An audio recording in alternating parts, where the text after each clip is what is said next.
Olá! Bom dia! E aí, como estamos?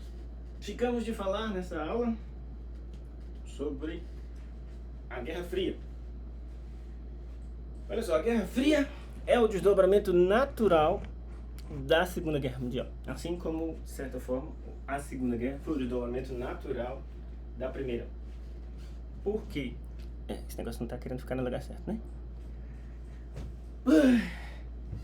Porque é o seguinte, ó. Após a Segunda Guerra Mundial, a vitória coube às forças aliadas. As forças aliadas eram principalmente Estados Unidos, União Soviética e as potências europeias, principalmente França e Inglaterra. Só que o que acontece? França e Inglaterra estavam destruídos pela guerra. Imagine, a França ocupada pelo nazismo durante 5 anos.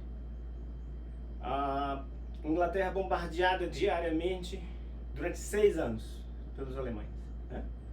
Então eles estavam em ruínas e não tinham poder suficiente para se afirmar perante a ordem política mundial. Quem tinha poder era os Estados Unidos. Não houve conflito no território americano, praticamente, só em Pearl Harbor e nas ilhas do Pacífico que os americanos dominavam, com os japoneses, né, os conflitos com os japoneses. E na União Soviética. A União Soviética teve conflito em seu território, sim, foram conflitos extremamente sangrentos. Lembre-se de Stalingrado. Mas a Rússia, a União Soviética, era um país enorme, né? Para você ter uma ideia, a União Soviética tinha mais do que o dobro do território do Brasil. É o maior país do mundo até hoje, né? E hoje se chama Rússia, né? Não mais União Soviética, mas é o maior país do mundo. Então, eles tinham plena capacidade de recuperação e a economia deles estava uma das melhores do mundo desde a década de 30, desde a crise de 29. Né? Esse foi o único país que resistiu à crise de 29 completamente incólume. Então, as duas potências mundiais pareciam claras, né? Estados Unidos, que já era potência desde a Primeira Guerra Mundial, e agora a União Soviética, que surgia como a segunda grande potência. Lembrando que foram os soviéticos que tomaram Berlim. Foram os soviéticos que derrotaram Hitler, né?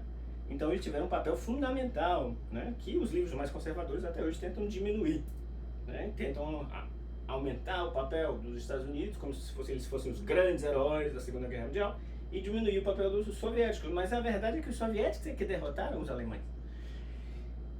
Então, as duas grandes potências iriam dividir o mundo. Essa era a ideia. Mas vejam, né? A Siri tá me enchendo o saco aí. Não, Siri agora não. Bom, vocês ouviram? Não encontrei ideia, não é mais vejo nas suas músicas. Detesto essa Siri. Ok, então vejam, União Soviética e Estados Unidos iriam dividir o mundo, né? Fizeram conferências para isso e tudo. Só que os Estados Unidos queriam dar uma prova de força para a União Soviética. Queriam mostrar que, apesar deles estarem fortes, quem mandaria no mundo seria os Estados Unidos. O que eles fizeram? Jogaram bombas atômicas no Japão. Na verdade, as bombas atômicas no Japão, pobre Japão, foram para mostrar para a União Soviética que os Estados Unidos é que tinham o poder. Só que os Estados Unidos não contavam que os soviéticos também desenvolveriam sua própria bomba atômica.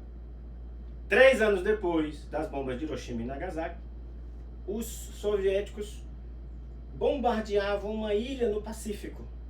E aí começava a chamada Guerra Fria. Por que chamada Guerra Fria? Porque foi uma guerra supostamente sem conflitos diretos. Uma guerra, portanto, fria, no sentido de que não houve conflitos diretos, portanto não era quente, né? União Soviética e Estados Unidos dominavam o mundo e dividiam o mundo em dois. Os países sob a influência dos Estados Unidos e os países sob a influência da União Soviética. E os conflitos ocorriam nos bastidores, né? E não exatamente entre as duas grandes potências. E aí você pergunta, mas por que os dois não decidiam na porrada logo essa história, né? Quem era mais forte? Por um fato muito simples. As bombas nucleares. Exato. Tanto os Estados Unidos quanto a União Soviética, eles desenvolveram tanto poderio atômico que eles seriam capazes, cada um deles, de destruir a Terra várias vezes. Então vejam, a guerra foi fria justamente porque se ela fosse quente, os dois iam se vaporizar e nesse caminho vaporizar o mundo inteiro. Então vejam, a Guerra Fria é o período em que todos os dias os seres humanos vão dormir na Terra sem saber se vão acordar no dia seguinte. É isso mesmo. Vocês acham que pandemia, Covid, 2 anos de sofrimento é muita coisa? Não, gente. A Guerra Fria durou quase 40 anos. E nesses 40 anos, não, quase 40 anos não, 45 anos praticamente.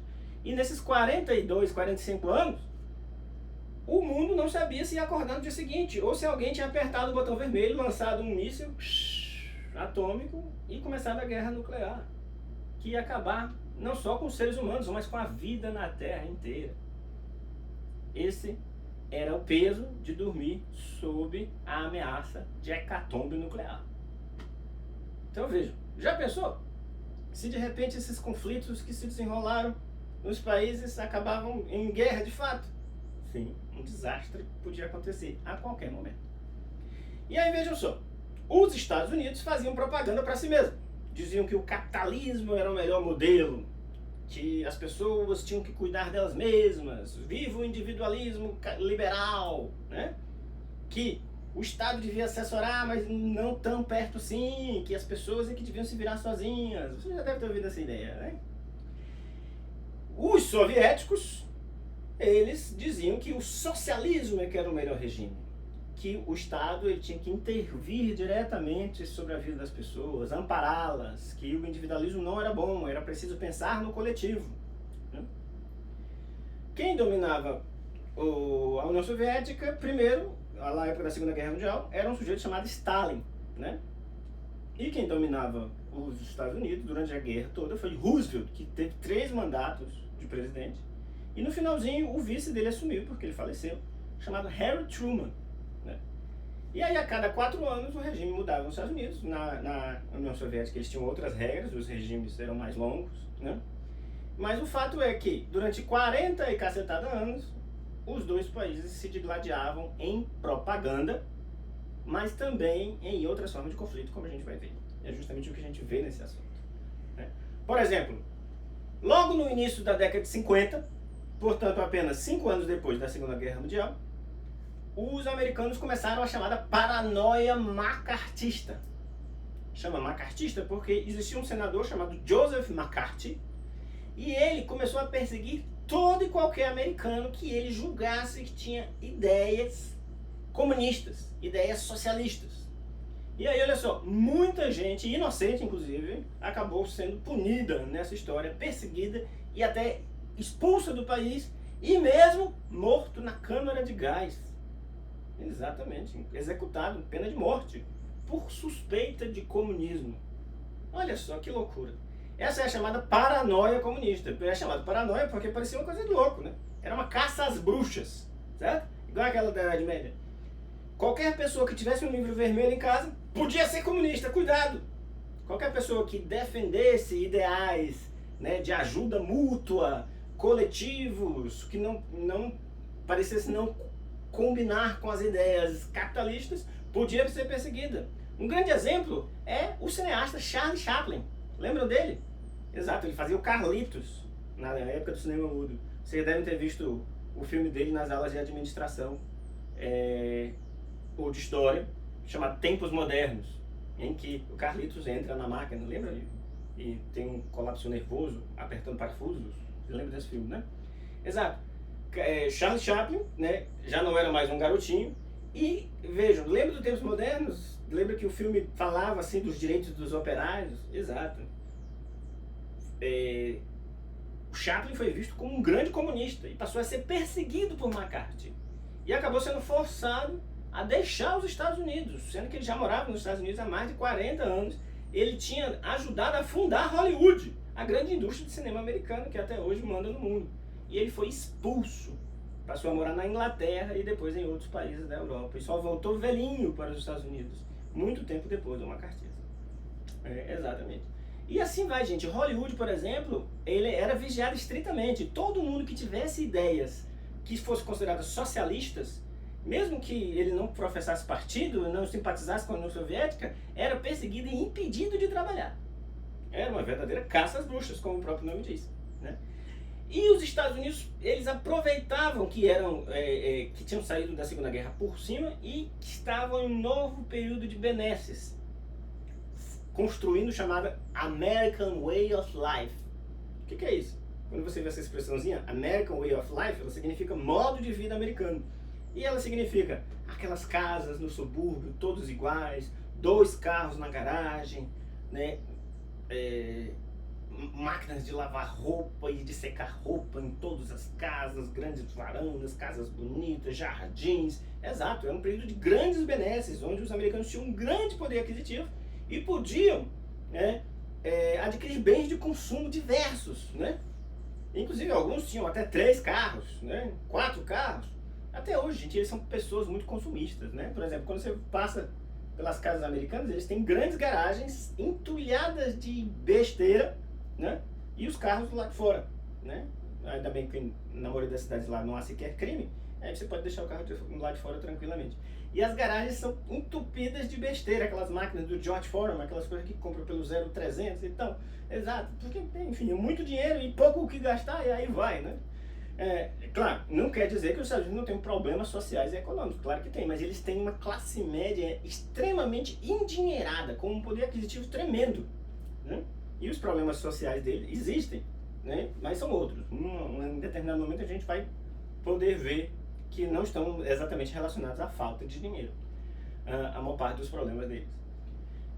E também uma elite de milionários e bilionários extremamente rica, né? Os Estados Unidos ele tem uma grande concentração de poder econômico na mão de poucas pessoas. Exatamente. 5% da população tem praticamente a metade da riqueza, mais da metade da riqueza do país, né? O Brasil também tem o mesmo problema. Então vejam, o período da década de 50 foi o período chamado período Eisenhower. Eisenhower era um general da Segunda Guerra Mundial que se elegeu presidente, né? E construiu uma época de esplendor nos Estados Unidos, onde parecia realmente provar que o capitalismo era o sistema correto, né? E a União Soviética? A União Soviética enfrentava problemas. Em 1953, o grande líder Stalin, que governou por mais de 25 anos a União Soviética, morreu de causas naturais.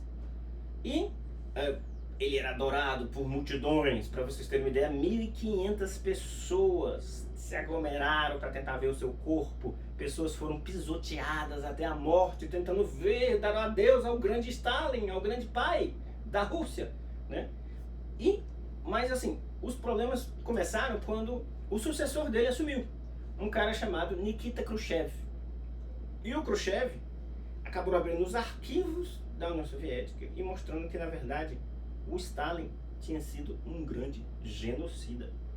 Essa palavra que está na moda por causa do nosso presidente Bolsonaro, né, estava começando a ser usada no período. E Stalin é realmente, junto com Hitler, um dos grandes genocidas do século XX. Por quê? Descobriram que todas as pessoas que discordavam do regime, o Stalin mandava prender na calada da noite, sem julgamento, sem tribunal, e mandava para a Sibéria, uma área fria, onde havia uma prisão, que as pessoas quebraram pedras, e era praticamente uma condenação à morte. Dizem que 20 milhões de russos, 20 milhões de soviéticos foram mortos dessa maneira. Então vejam, a União Soviética, bem no início da Guerra Fria, enfrentava talvez uma das suas piores crises, que era justamente a revelação dos crimes de Stalin. E aí começava um lento processo de desestalinização. O que quer dizer isso? Em que os valores de Stalin deviam ser expurgados e a União Soviética deveria ser renovada. Então vejam, a guerra começa bastante desigual, né? A Guerra Fria. Estados Unidos por cima e a União Soviética com muitos problemas. A gente vai ver na próxima aula que isso muda de figura rapidamente.